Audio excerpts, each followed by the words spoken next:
பன்னீர்செல்வத்தையும் பழனிசாமி எப்படி சூஸ் பண்ணாங்க? சொன்ன பேச்சை கேட்பாங்க, தலைவராகிறதுக்கு முயற்சிக்க மாட்டாங்க, கொத்தடிமையாக நல்லபடியாக இருப்பாங்கங்கிறதுனால அத்தனை பேர்த்துலேயும் வந்து இவங்களை செலக்ட் பண்ணாங்க. அன்றைக்கி ஜெயலலிதாவுக்கு பிரச்சனை வந்தபோது நாங்கள் எல்லாம் எதிர்பார்த்த வந்து பொன்னையனை கொண்டு வருவாங்கன்னு எதிர்பார்த்தோம். ஏன்னா எம்ஜிஆருக்கே ரைட் ஹேண்டாக இருந்தவர். பொன்னையனை வந்தோமா சாய்ஸ்லேயே கொண்டு வரல. டெல்லியிலேயே பெரிய செல்வாக்கோடு இருந்த தம்பிதுரை வருவார்னு எதிர்பார்த்தோம். 2 பேருக்கு இருந்த நெகட்டிவ் பாயிண்ட்டு அது தான். தலைவருக்கே வழிகாட்டியாக இருந்த ஒரு பொன்னையன் நமக்கும் அதே தான் பண்ணுவார். வேண்டாம்.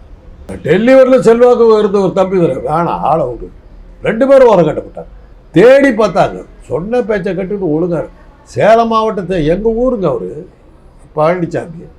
அப்படி ஒரு ஆள் இருந்து சசிகலாவால் அடையாளம் காட்டப்பட்ட போது எங்களுக்கு அப்படி ஒரு ஆள் சேலம் மாவட்டத்தில் இருந்தாருங்கிறது எங்களுக்கு தெரியும். சேலம் எடுத்தாவே பொன்னையன், செம்மலை, கண்ணன், எங்கள் அண்ணன் ராஜாராம், இவங்க தான் சேலம் மாவட்டம்ங்கிற அதிமுகன்னு பேர். இவர் பேரை நாங்கள் கேள்விப்பட்டதில்லை. சசிகலாவால் அடையாளம் காட்டப்பட்டார். எம்பியாவெல்லாம் இருந்திருக்கார், தெரியாது. அதுதான் ஆச்சரியம். அப்படிப்பட்ட ஒரு இன்செக்யூரிட்டி. அதனால தான் அவரை சூஸ் பண்ணாங்க.